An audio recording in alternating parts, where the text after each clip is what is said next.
This is a Magnum 44, one of the most powerful handguns in the world. It was one item of a massive cache of arms confiscated by police at a house in Belmont this morning. Join Ray Deneen and Anna Manzoni for all the news tonight at 6.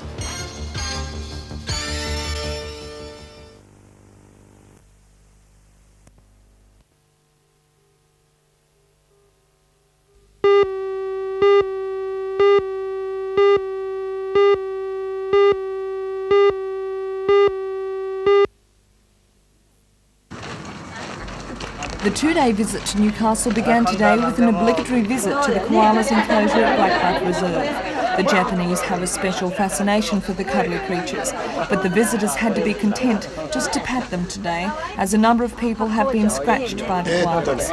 The 38 visitors from the Ube Chamber of Commerce were asked to Newcastle to help the Chamber here celebrate its centenary. Tonight they'll attend a centenary dinner at the Newcastle City Hall, and tomorrow they'll visit a coal mine and the vineyards.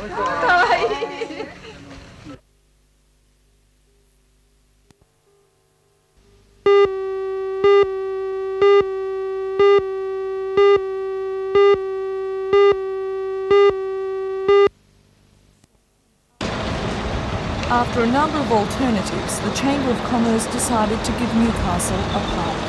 Enterprise Park on the corner of Watt and Scott Streets still needs finishing touches, but the ceremony went on regardless. It was attended by 38 visitors from our sister city of Ube in Japan and representatives from the Chamber and the city administration. Extend to the Chamber our warm appreciation to the City of Enterprise. Commerce The park, costing $76,000, was a joint effort by the Newcastle City Administration and the Chamber of Commerce, with the Chamber contributing $50,000.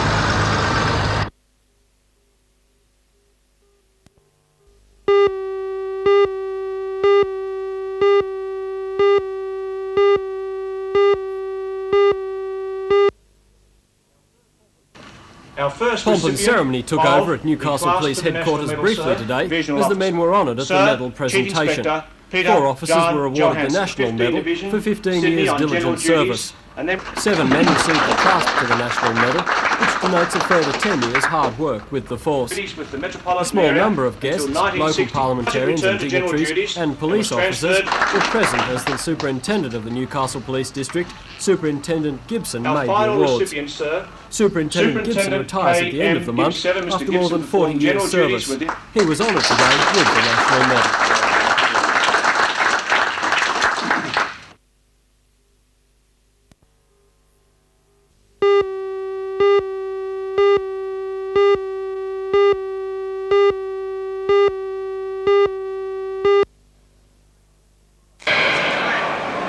That indoor sports centre was absolutely teeming with youngsters for the first afternoon of a new $3,000 inter-school competition.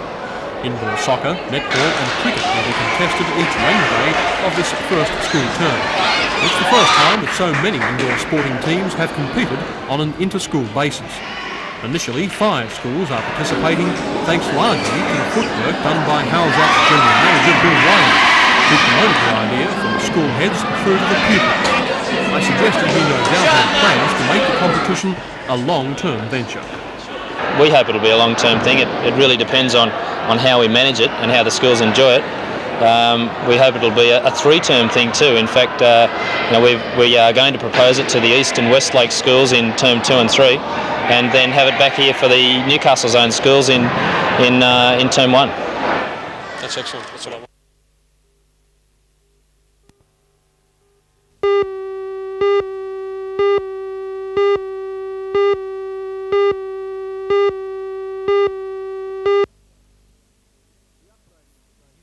The upgrading of the grain terminal and construction of new silos was blocked for nearly 6 months because of a prolonged demarcation dispute between the Builders Labourers Federation and the Australian Workers Union. That industrial unrest at the site was resolved by the New South Wales Labor Council recently, and as a result the upgrading will soon begin.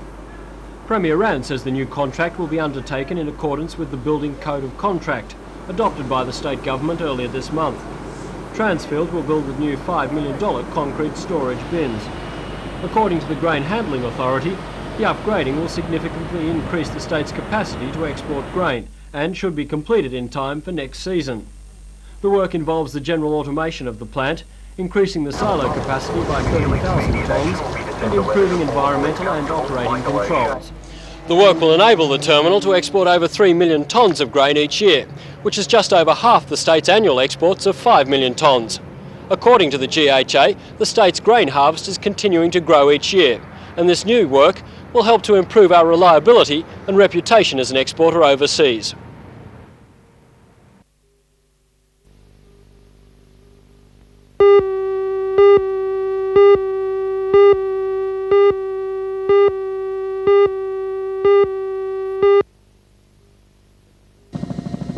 The BP contract announced today involves coal to be supplied from its Howick open cut, which lies 4 kilometres south of the Bayswater site.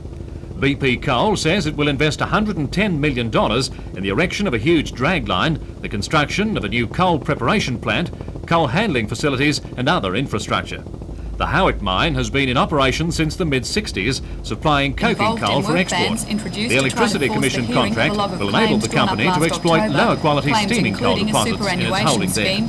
BP Coal Australia says today's contract announcement means permanent employment in its Hunter Valley operations will go up from 450 to 615. The increase, according to the company, will be drawn from the Singleton and Musselbrook areas, along with a construction workforce of between 200 and 400 people at various times during the next 18-month development period. The Bayswater power station itself is on schedule. 2 of the 4 units have already been commissioned, a third will be in operation later this year, and the last of the 660 megawatt units will be up and running early next year.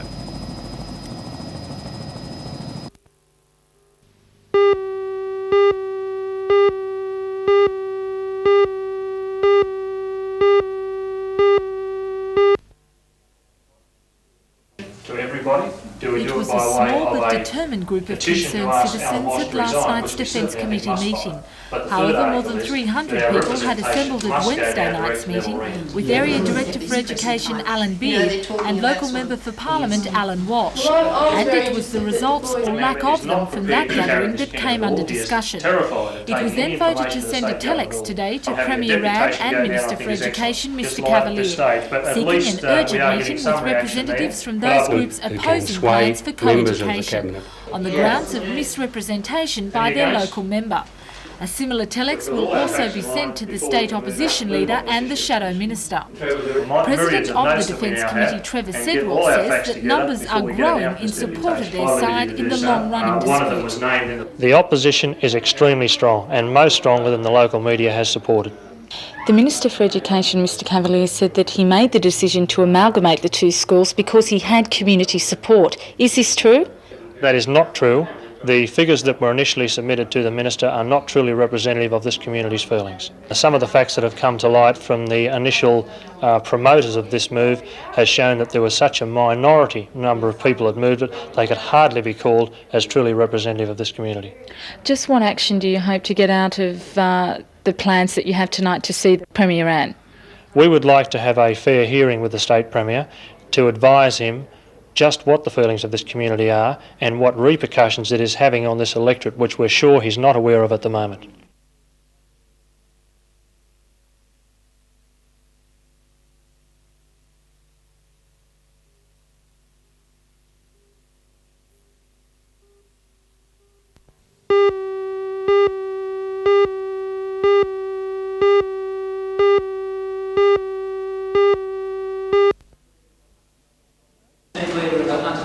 Known as Drug Use in Society, the program will cover a wide range of drug-related issues, including law, health, prevention and treatment. The 18-week course is sponsored by TAFE. It's the only one of its kind in the Hunter district. Raoul Walsh is the team leader for Newcastle's Hunter Drug Advisory Service and is one of the 5 lecturers who will be conducting the various seminars. He says that the new course will cover the use and abuse of drugs from every angle. we'll be looking at both legal and illegal drugs. In fact, there's probably marginally more content about, say, alcohol, tobacco and prescribed drugs, but cannabis and heroin also, and some of the other illegal drugs get a fair share of attention as well. Just how important is it for people to become educated in the use and abuse of drugs? Well, I think if society is going to come to grips with a fairly high level of drug use that exists at present, really we do need to have balanced information. There's a terrible lot of myths and half-truths about drugs that circulate in the community, and one of the things I hope to do with this course is dispel some of those.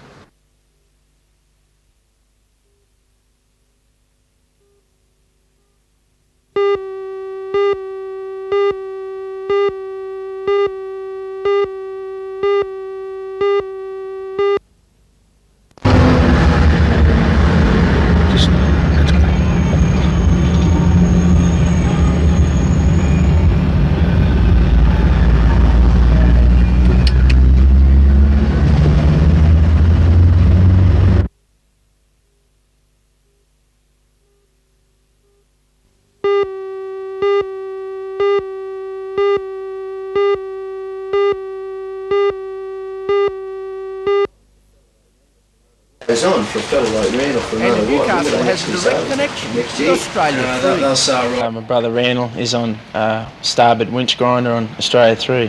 What's the qualifications to get a ride on something as fancy as that? A lot of dedication and I think the will, the want to do it. Plus the physical strength to do it, I suppose. Plus the physical strength and size, wanting to do it, you know. And what's the commitment? Commitment's 6 days a week, 12 to 14 hours a day, mostly training and learning to sail to perfection. Yes, they must react, I suppose, to their particular task exactly when it's required. You need to be big and strong and extremely fit, I'd imagine. Exactly, and operate under extreme pressure without any faults. What about the remuneration? Are they well paid to be in this? No, it's not the money they're in it for, it's really the love of the sailing, and they're certainly not in it to make their first million.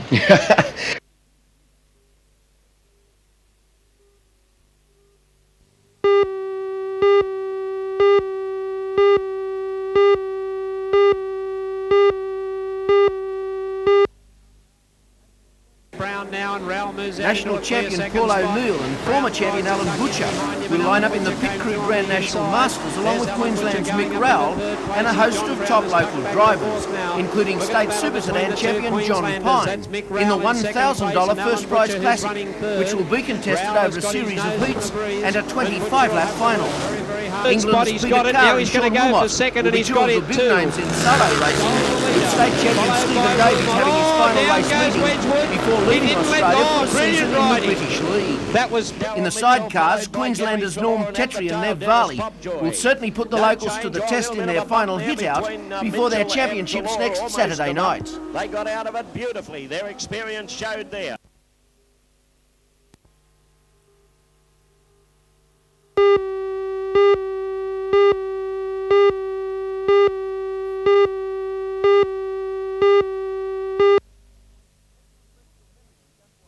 Let's refresh your memory on just what happened with a look at the last few strides of the Star Kingdom Stakes, with the $100,000 colt on the inside, and see immediately that it's in trouble, and may have been for the full journey according to jockey Jeff Challen.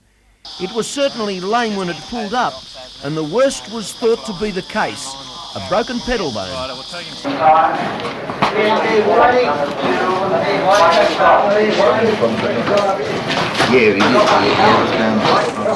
stories have a happy ending, but this one does. After x-rays today, the official verdict is no broken bones. Just signs of strain, of course, and bad bruising. Yes, Killarney Drive, the $100,000 colt, will do again what it was bred to do. Run fast, very fast in fact, within weeks, not months if at all, as was first thought.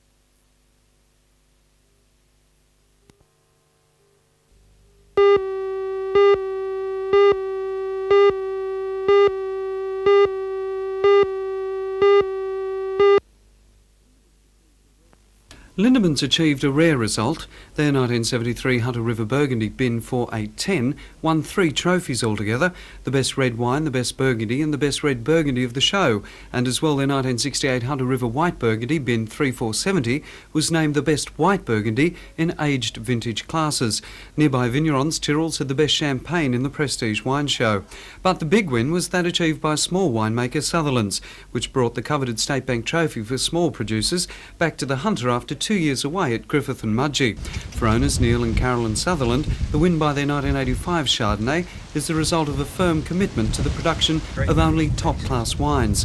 They began establishing their 22 hectares of vines in 1979 and produced their first vintage in 1983, which included another award-winning Chardonnay. After only 3 vintages, Neil Sutherland is convinced of the potential of the Hunter District producing as a producer great of premium Chardonnay wines. grapes. I think we've certainly proven the fact that the climate we have here in the Hunter Valley is ideally suited for the Chardonnay, which of course is the great white Burgundy grape. And Neil says that the 1986 vintage is shaping up to be as good, if not substantially better, than any this decade. And that's a sentiment warmly shared by the president of the Hunter Valley Vineyards Association, Chris Barnes, who says the growing conditions just couldn't have been better.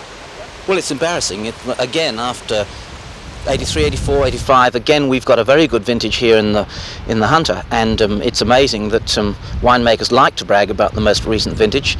There's no doubt about it, it's another great vintage.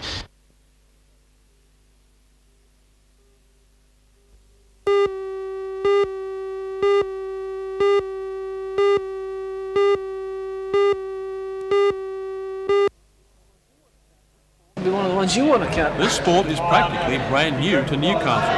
It's European handball, and if certain plans are fulfilled, we'll be seeing a lot more of it here. The Indoor Speed Soccer Centre in Cardiff, along with Cardiff High School sportsmaster Paul Davis, plan to make the Olympic sport of handball a popular addition of the Newcastle sporting calendar. These Cardiff High students demonstrate what it's all about, which is basically playing a non-violent combination of basketball and netball. On Saturday night here, handball will be on in a big way, with a selection of Newcastle's top league, union, rules, soccer, basketball and netball teams fielding handball combinations in an exhibition tournament. But Paul Davis has much longer-range plans for the sport. Well, initially we hope to have this team handball competition with all the big football teams and league and soccer, and that's on Saturday night. Following that, I hope to get enough interest so that people will see that it's a game that kids can play, adults can play with very little skill. Hopefully, in the end, we want to have a competition amongst schools with perhaps in the long term, not right now, but in the long term, perhaps playing against teams from Sydney, where they do play it quite well in Sydney. Yeah.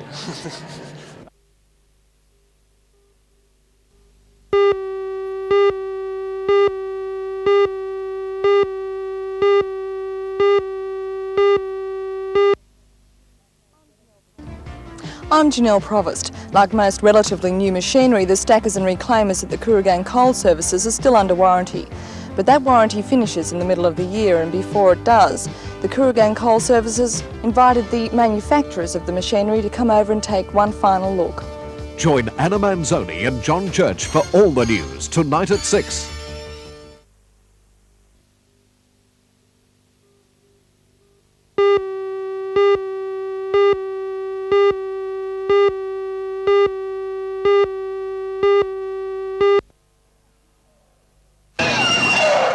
If the people of Nelson Bay weren't quite awake before the F-18 Hornet jet swooped down Stockton Street like a bird of prey, they had no excuse afterwards. The Hornet left little doubt about what it's capable of and how much noise it can create. And if that wasn't enough to let the locals know that the RAF had arrived, 180 servicemen and women from 5 flights marched down the main street to exercise their freedom of the Shire. Fully armed, those magnificent people in their flying machines marched to symbolise the goodwill and trust between the civilian community and the military. Freedom of the Shire was granted to the RAF at Williamtown in 1976, but this is the first time it's exercised that right. Meanwhile, the winners of the Rose Farm Charity Contest were announced today. Charity Queen was Tanya Morfu, Tracy Bryan was named Charity Princess, and Miss Personality was Lee Lawless. The 6 entrants managed to raise $15,000 for the polyclinic at Nelson Bay.